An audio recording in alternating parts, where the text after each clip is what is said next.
If I had to use a single word to sum up 2024, it would be unlikely. At the start of the year, few would have predicted the twists and turns of the presidential election.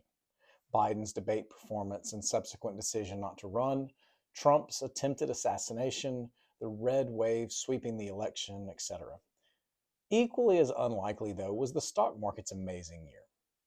This chart shows Wall Street analysts' 2024 year-end price targets for the S&P 500. As you can see, the S&P 500 is currently on pace to finish the year 23% above the average target price and more than 10% above even the most optimistic analysts' year-end target.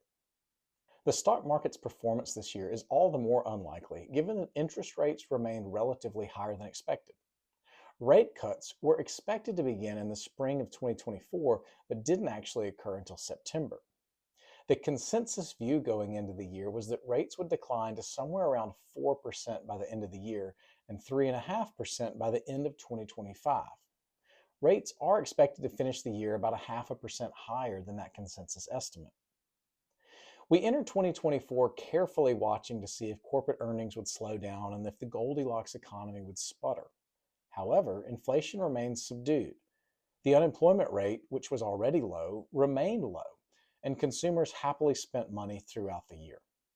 Geopolitical events didn't escalate, elections weren't contested, riots didn't happen.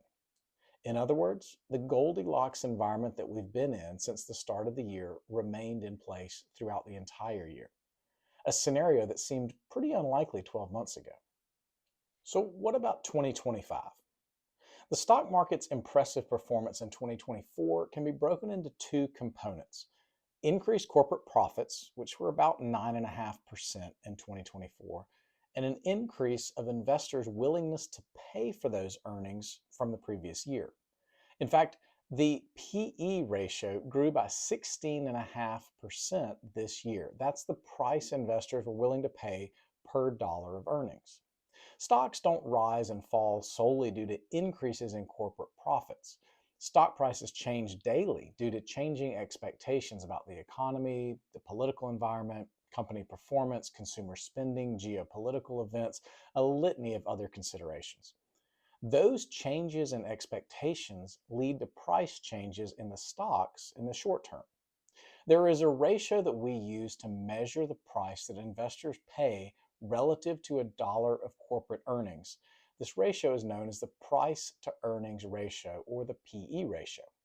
A stock with a PE ratio of 20 tells us that investors are paying $20 per dollar of corporate earnings earned over the previous 12 months.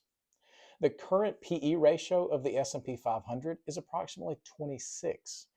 That's relatively high by historical comparison. What's normal for investors to pay per dollar of corporate earnings, you ask? Well, the average PE for the S&P 500 over the last 30 years is a little more than 16.5, according to JP Morgan.